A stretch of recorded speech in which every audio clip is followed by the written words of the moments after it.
दोस्तों, एक लड़का जो कि पटना से ट्रेन पकड़कर दिल्ली जा रहा था। आगे उसे दिल्ली से दुबई तक की यात्रा करनी थी। लेकिन ट्रेन में उसके साथ एक ऐसी घटना होती है कि वो एक लड़की की मदद कर देता है, जो लड़की बहुत ही मुसीबत में थी। उसके बाद वो जब एयरपोर्ट पर जाता है फ्लाइट पकड़ने के लिए, तो दोस्तों उसी मदद का नतीजा ये था कि उसे एयरपोर्ट पर रोक दिया जाता है। वो आगे की यात्रा नहीं कर पाता। अब उसके 5 लाख रुपए जो कि वो लगाकर दुबई जा रहा था, वो डूब जाते हैं। वहीं पर फूट फूट कर रोने लगता है। लेकिन दोस्तों, उसके बाद जो होता है एक रोचक कहानी है। आइए जानते हैं पूरी कहानी इस वीडियो में। लेकिन वीडियो में आगे बढ़ने से पहले बस यही रिक्वेस्ट, वीडियो को लाइक कर दीजिए, चैनल को भी सब्सक्राइब कर लीजिए ताकि मेरा हौसला बढ़ता रहे। दोस्तों, ये कहानी है 6 जनवरी 2025 की। एक लड़का जिसका नाम समीर होता है, जो कि पटना से राजधानी एक्सप्रेस पकड़कर वो दिल्ली जा रहा था। दिल्ली जाने के बाद उसकी 8 तारीख को दिल्ली से दुबई तक की फ्लाइट थी। वो एक इलेक्ट्रिशियन था। उसकी उम्र करीब 24-25 साल की थी और वो पहली बार दुबई जा रहा था। तो एक अच्छी कंपनी में उसे ऑफर मिला था। उसने 2-2.5 लाख इसके लिए खर्च भी किए थे और वो उसका वीज़ा बहुत मुश्किलों से आता है और अंत में उसका दुबई जाने का सपना साकार होने वाला था। लेकिन जब वो पटना से नई दिल्ली के लिए राजधानी एक्सप्रेस में बैठता है, तो कुछ दूर जब ट्रेन चलती है, तो दोस्तों एक वहां पर हैरान परेशान सी एक लंबी पतली बहुत ही खूबसूरत लड़की आती है और उसके बगल में आकर बैठ जाती है। जब उसके बगल में बैठती है तो उसको वो धक्का देकर उसके पीछे जाने का प्रयास करती है। वो दोस्तों थोड़ा सा असहज महसूस करता है, सोचता है कि कैसी लड़की है जो कि इस तरीके से आकर बैठ रही है, यहाँ पर जगह भी नहीं है। वो उसे कहता है कि मैडम थोड़ा आप कायदे से बैठिए और आपकी सीट कौन सी है। वो कहती है कि बस थोड़ी देर के लिए बैठे रहने दीजिए और मैं उतर जाऊंगी, प्लीज आप थोड़ी मेरी मदद कीजिए। वो कुछ समझ नहीं पाता, सोचता है क्या बात है, ये ऐसे कैसे घुस रही है। अगर वो ऐसे किसी लेडीजों के बीच में घुसता तो दोस्तों उसके लिए तो मुसीबत आ जाती। फिलहाल अब वो और भी लोग उस कंपार्टमेंट पे थे, वो भी उसको हैरानी भरी नजरों से देख रहे थे। फिलहाल वो समीर के पीछे बैठ जाती है। उसका नाम नैन्सी होता है। उसकी उम्र 23 साल की थी। अब वो उसके पीछे छुपने का प्रयास कर रही थी। वो दोस्तों कहता है कि मैडम थोड़ा कायदे से बैठिए, क्या बात है, आप इस तरीके से क्यों धक्का दे रही हैं। वो अपना जेब वोब वो सुरक्षित रखता है कि कहीं ये खूबसूरत बला ना हो कि जो कि जेब वगैरह काटने वाली हो। फिलहाल ऐसा कुछ नहीं था। वो कहती है बस थोड़ा टाइम मुझे यहाँ पर रहने दीजिए और दोस्तों वो उसके पीछे छुप जाती है, उसके पीठ पर अपना चेहरा रख देती है। अब वो कुछ समझ में नहीं पाता। फिलहाल सोचता है चलो ठीक है और कुछ देर बाद उतर ही जाएगी। वो वहीं पर बैठे रहता है। सारे लोग उसको हैरानी भरी नजरों से देखते हैं। लेकिन दोस्तों वो जो छुपी थी उसका एक कारण भी था, क्योंकि कुछ ही देर में 3 लोग उसे ही ढूंढते हुए उस ट्रेन में जो कि घूम रहे थे और इधर उधर देखते हुए उधर से निकलते हैं। जब उधर से वो निकलते हैं और तब वो समझ जाता है समीर कि शायद ये लोग इसको ढूंढ रहे हैं और इनसे ये छुपने का प्रयास कर रही है। फिर वो कहता है कि मैडम क्या तुमको कोई ढूंढ रहा है, ऐसे 2-3 लोग हैं। तब वो कहती है कि हाँ, वो कहाँ गए। तो वो कहता है वो तो आगे गए। फिर वो थोड़ी राहत की सांस लेती है और फिर वहां से वो उठने का प्रयास करती है कि किसी दूसरी दिशा में जाया जाए। उसके साथ ऐसी घटनाएं हो रही थीं। वो ट्रेन में एकदम अकेली पड़ गई थी। कई जगह वो अपनी मदद मांगती है लेकिन कोई उसकी मदद करने को तैयार नहीं होता है। वो वहां से फिर उठकर जाने लगती है। समीर कहता है कहाँ जा रही हैं आप। वो कहता है कि अब मैं दूसरी जगह जा रही हूँ। कहता है कोई बात नहीं, यहाँ पर बैठे रहिए, क्या बात है, वो लोग कौन है और ऐसे क्यों छुप रही हैं उनसे आप। तो वो कहती है कि वो लोग मेरे साथ कुछ गलत करने वाले हैं और इसीलिए मुझे वो लोग ढूंढ रहे हैं गलत काम करने के लिए। वो बहुत हैरान होता है। सारे लोग हैरान होते हैं। कहता है कि फिर तुम पुलिस को फोन लगाओ। कहती है कि उन लोगों ने मेरा मोबाइल भी छीन लिया है, मेरे पास कुछ नहीं है, प्लीज आप पुलिस को फोन लगा दीजिए। अब वो इस प्रयास में भी थी कि कोई रेलवे पुलिस के जो लोग सुरक्षा करते हैं ट्रेन की, वो कोई आ जाए और उसको बचा ले। लेकिन फिलहाल ऐसा कोई दिख नहीं रहा था। वो कहता है ठीक है। अब वो फोन निकाल लेता है पुलिस को फोन लगाने के लिए। तभी जो आसपास में बैठे लोग थे उस कंपार्टमेंट में, वो कहते भाई क्यों तुम मुसीबत में पड़ रहे हो, पता नहीं इनका क्या मैटर है, पता चले कि तुम बीच में फंस जाओ। तो इस तरीके से बहुत कुछ आजकल होता है। लेकिन अब वो जो नैन्सी थी वो रोने लगती है, कहती नहीं ऐसी कोई बात नहीं है और आप प्लीज कोई मेरी मदद करो। वो दोस्तों अब पुलिस को फोन लगाने जाता है जो समीर था अपने फोन से। तभी वो तीनों पलट कर आ जाते हैं। जब आ जाते हैं दोस्तों, तो आते ही जब उसको देखते हैं तो उस पर टूट पड़ते हैं। अब वो चीखने चिल्लाने लगती, कहती कोई मुझे बचाओ। समीर जो था वो बीच में खड़ा हो जाता है। वो उसके पीछे छुप जाती है। समीर कहता है भाई क्या बात है, कौन हो आप लोग, ये आपकी क्या लगती है। वो तीनों दोस्तों घुर्राते हैं उस पर, वो भी हट्टे कट्टे थे। कहते भाई तू दूर हो जा, तू कौन होता है बोलने वाला। लेकिन वो बीच से हटता नहीं, कहता भाई ऐसे नहीं, लड़की मुसीबत में है और इसके साथ तुम जबरदस्ती कर रहे हो, तो फिर तुम लोग जो है वो यहां से हट जाओ। लेकिन अब दोस्तों उनका पारा हाई हो जाता है। इतना सुनने के बाद वो उस पर टूट पड़ते हैं, उसको मारने लगते हैं। अब वो अकेला था, ये 3 लोग थे। फिलहाल उसके अंदर भी जितनी हिम्मत थी, जितनी ताकत थी, वो उनसे भिड़ जाता है और उसके बाद जितना वो मारते हैं, वो भी जो भी उसके अंदर ताकत थी वो भी मारपीट करता है और कहीं ना कहीं वो भी उनसे ज्यादा ही उन लोगों को मारता है। लेकिन दोस्तों तब तक जो है वो पुलिस आ जाती है, क्योंकि कोई यात्री पुलिस को बता देता है कि ऐसे ऐसे इस ट्रेन में चल रहा है और जरा देखो कि ऐसी क्या बात है। पुलिस आ जाती है, वो भी इन्हीं लोगों को ढूंढ रही थी और आकर जो है वो उन लोगों को पकड़ती है, बीच बचाव करती है, छुड़ाती है। लेकिन दोस्तों जो समीर था उसे चोट लग जाती है, उसने भी उन लोगों को मारा था।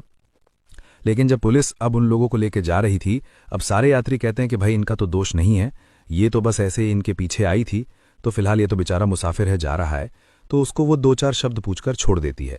फिलहाल जाते समय जो नैन्सी थी वो समीर से कहती है कि आपने मुझे बचाया, इसके लिए आपका बहुत बहुत शुक्रिया, आपको कहीं चोट ज़्यादा तो नहीं लगी है।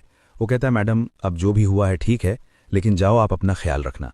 वो दोस्तों जाते हुए उसको देखती है, उसकी आंखों में आंसू था कि कैसे किसी ने उसकी जान बचाई इस तरीके से कि अगर वो नहीं होता तो इनका इरादा दोस्तों बहुत बुरा था। इन्होंने अपने पास जो है तेजाब वगैरह भी रख रखा था। उसके बाद अब जो पुलिस है उनको उन चारों लोगों को वहां से लेके चली जाती है, नैन्सी को भी और उन तीनों लोगों को भी, और आगे जाके वो अगले स्टॉप पे कहीं ट्रेन रुकवा कर उनको उतार देती है। उतारने के बाद अब उनका जो पूछताछ करती है, जो भी होता है, ये जो है अगले दिन दिल्ली पहुंचता है। दिल्ली एक दिन उसका रेस्ट था, वो जाता है, दिल्ली में भी उसका कोई परिचित नहीं था, फिलहाल एक कमरा लेता है होटल में, वहां पे ठहर जाता है। और फिर अगले दिन उसकी 8 जनवरी को फ्लाइट होनी थी वहां पे। लेकिन जब वो रुकता है तो दोस्तों अब जो चोट का असर था वो उस पर अपना असर दिखाने लगती है। अब उन लोगों में किसी ने उसके मुंह पर ऐसा मुक्का मारा था कि दोस्तों उसका जो जबड़ा था वो हिल जाता है और वहां जो है वो सूजन हो जाती है। वो फिलहाल अब चिंतित हो जाता है कि मेरी कल फ्लाइट है, मैं क्या करूं। जाता है कहीं पर अच्छे डॉक्टर से मिलता है, दवा लेता है, सारी परेशानी बताता है। डॉक्टर कहता है कि भाई इतना जल्दी तो सूजन कम होने वाला नहीं है, तुम जो है कहीं और बड़े जगह पे दिखा लो, फिलहाल क्या पता कम ही हो जाए। वो दवा लेता है और वहां पर रात भर रुकता है। चिंता में वो रहता है कि क्या होगा अगले दिन। और दोस्तों फिर अगले दिन जब वो जाता है, इंदिरा गांधी एयरपोर्ट से उसकी फ्लाइट थी। जब वो जाता है तो एयरपोर्ट पे जब उसको देखते हैं, उसका सूजा हुआ मुंह देखते हैं, वो रुमाल से बांध रखा था। फिलहाल जब वो रुमाल खुलवाते हैं तो दोस्तों उसका मुंह सूजा हुआ था। वो उसे मना कर देते हैं। वो रिक्वेस्ट करता है कि मैं जो है ऐसी ऐसी कुछ बात हो गई थी, मुझे थोड़ी सी चोट लग गई है, ऐसी कोई बात नहीं, मुझे कोई बीमारी नहीं है। लेकिन वो जो है सोचते हैं कि कोई संक्रमण होगा तो ले जाएगा, दुबई में भी विदेशों में भी फैला देगा, इसीलिए उसको वहां से रोक देते हैं, उसे नहीं जाने देते। अब वो दोस्तों आता है, अब वो फूट फूट कर रोने लगता है और भगवान को कहता है कि मतलब ये क्या है कि किसी की मदद करने का ये मुझे सिला मिल रहा है। अब वो जो उसके पैसे थे बड़ी मुश्किल से उसने इकट्ठा किए थे, अपने माता पिता का इकलौता वो औलाद भी था, तो वो दोस्तों अब रोने लगता है। ब्याज पे वो पैसे निकाले थे। लेकिन जब वो वहां पर रो ही रहा था तभी दोस्तों उसके सामने नैन्सी आती है, वही नैन्सी जिसका उसने ट्रेन में मदद किया था। जब वो आती है और उसको दूर से ही देखकर पहचान लेती है, क्योंकि उसका जो बैग था सारा कुछ और उसका जो हुलिया था उससे वो पहचान जाती है। आती है और वो जब नैन्सी को देखता है तो वो भी हक्का बक्का रह जाता है और वो रोने लगता है। कहता है मैडम मैं तो बर्बाद हो गया, मैंने आपकी मदद की और मेरा ये हुआ कि आज मेरी फ्लाइट है और मुझे जाने नहीं दे रहे हैं। वो कहती है अच्छा कहाँ जा रहे थे आप। वो कहता है कि मैडम मैं तो दुबई जा रहा था।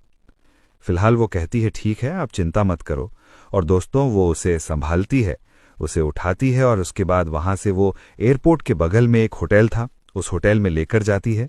वहां पर जाने के बाद अब वो उसका जो है एक डॉक्टर का अपॉइंटमेंट लेती है 2 घंटे बाद, और उसके बाद फिर उसको दिखाने के लिए भी ले जाती है। अब दोस्तों जो नैन्सी थी उसकी भी कहानी एक अलग ही कहानी थी। वो जो है एक एयर होस्टेस थी जो कि फ्लाइट में, इंटरनेशनल फ्लाइटों में इधर उधर उसकी ड्यूटी लगा करती थी। वो छुट्टियों में अपने घर गई थी। वो भी पटना की रहने वाली थी। जहां का समीर था वहां से बस 10-15 किलोमीटर दूर उसका भी घर होता है। तो जब वो छुट्टियों में घर आई थी और फिर उसकी भी जो ड्यूटी थी वो 8 तारीख से ही थी, वापस वो अपने दिल्ली एयरपोर्ट पे आ रही थी, ट्रेन से वो आ रही थी। लेकिन ये जो तीनों लोग थे उसमें एक का नाम रजत होता है।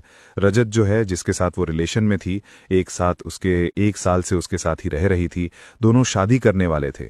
लेकिन नैन्सी को पता चलता है कि जो रजत है वो धोखेबाज है और नशेड़ी है और किसी काम का नहीं है, तो इसीलिए वो उससे दूरी बनाने लगती है। लेकिन ये दूरी जो है रजत को पसंद नहीं आती, क्योंकि जो नैन्सी थी उसकी अच्छी खासी सैलरी थी, एयर होस्टेस थी, तो वो जो है उसके पैसे पे ऐश करता था। अब वो जो है जब उससे दूरी बना लेती है तो उसे धमकी देता है कि अब उसके जो नैन्सी के माता पिता थे वो भी इस रिश्ते से नाराज थे, इसीलिए वो भी जो है उसको कहे थे कि जा तेरी जहां मर्जी वहां पे रहे। तो वो अपने माता पिता से भी अलग रह रही थी रजत के साथ।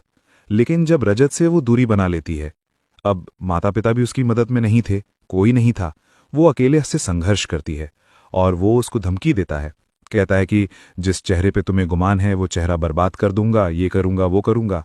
अब वो उससे छुपके जो है वो दिल्ली जा रही थी अपनी ड्यूटी करने के लिए, लेकिन उसे पता चल जाता है कि वो फला ट्रेन से जाएगी और फिर आके वो स्टेशन के बाहर ही उसे छीना झपटी करता है, उसका मोबाइल छीन लेता है। फिलहाल वो ट्रेन में जाके बैठ जाती है और ये तीनों बिना टिकट के भी उस ट्रेन में बैठ जाते हैं।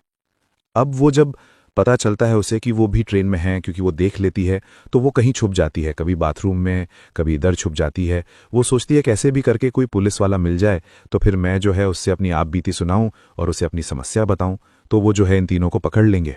लेकिन दोस्तों इससे पहले वो पुलिस आती कि ये जो है समीर के पीछे छुपी थी और ये तीनों जो है वहां आ जाते हैं। इनका आमना सामना हो जाता है। हालांकि पुलिस को भी इस बात की खबर लग गई थी, रेलवे पुलिस को, तो वो भी जो है उन्हीं का पीछा करते हुए ऐन मौके पर वहां पहुंच जाती है और फिर उसको वहां से उतार लेती है।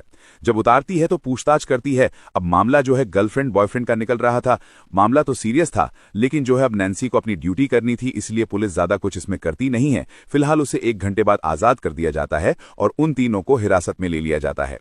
अब वहां से जब उसे वो छोड़ लेते हैं तो उसे तो 8 तारीख से ड्यूटी करनी थी, 8 जनवरी से। वो दोस्तों वहां से कोई ट्रेन पकड़कर फिर जो है वो दिल्ली पहुंचती है। लेकिन अब वो इतने डिप्रेशन में थी कि वो जो है फिर जाती है एयरपोर्ट पर 8 तारीख को और वहां से 2 दिन की और छुट्टी मांगती है कि मुझे 10 तारीख से अब ड्यूटी करनी है।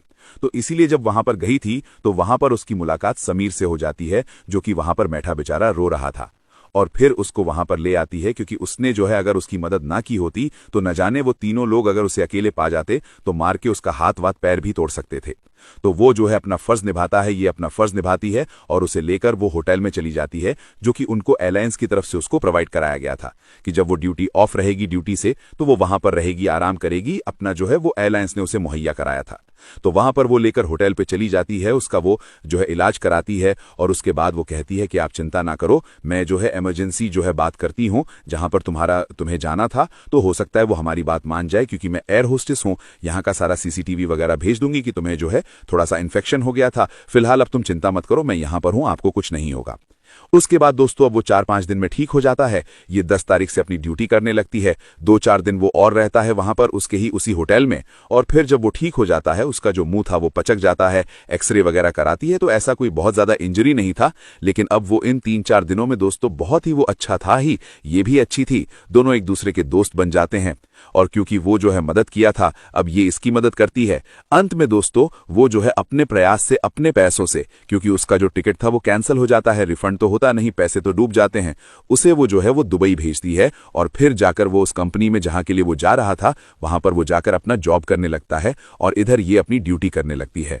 लेकिन अब नतीजा ये हुआ था कि दोनों ने एक दूसरे का नंबर ले लिया था, दोनों एक दूसरे से बातें करने लगे, दोनों में जो है वो अच्छी दोस्ती हो गई और कुछ दिनों के बाद ही दोनों में बात करते करते एक दूसरे से प्यार हो जाता है। और फिर उसके बाद अब वो एक इंटरनेशनल फ्लाइटों की एयर होस्टेस थी, तो कभी दुबई जाती थी, कभी USA जाती थी, कभी लंदन जाती थी। तो वो कई बार जब भी दुबई जाती थी तो दोस्तों वो समीर से जरूर मिलती थी और वहां पर उसके साथ वो वक्त बिताती थी। दोनों जो है बहुत ही खूबसूरत लम्हे बिताते थे और इस तरीके से 2025 ये जो है बीतने वाला है। अब इन दोनों का प्यार इतना परवान चढ़ चुका है कि दोस्तों अब ये दोनों जो है शादी करने वाले हैं, क्योंकि समीर की भी अच्छी सैलरी है। वो जो है एक अच्छा इलेक्ट्रिशियन का डिप्लोमा किया था और उसके बाद उसकी 50-60 हज़ार सैलरी है और ये एयर होस्टेस भी अच्छा खासा पैसा कमाती है। लेकिन पैसों से ज़्यादा इन दोनों का दिल जो है एक दूसरे से मिलता है। अब दोस्तों ये दोनों जो है शादी करने वाले हैं, लेकिन अभी जो समीर है वो 2 साल के बाद, यानी कि अभी उसे 1 साल होने वाला है, 1 साल और वहां पर अपनी ड्यूटी करेगा। तो जब वो वापस आएगा तो हो सकता है, संभव है कि 2027 में ये दोनों शादी करें। और ये दोनों पक्का इरादा बना चुके हैं कि हम शादी करेंगे, क्योंकि दोनों एक दूसरे से बहुत प्यार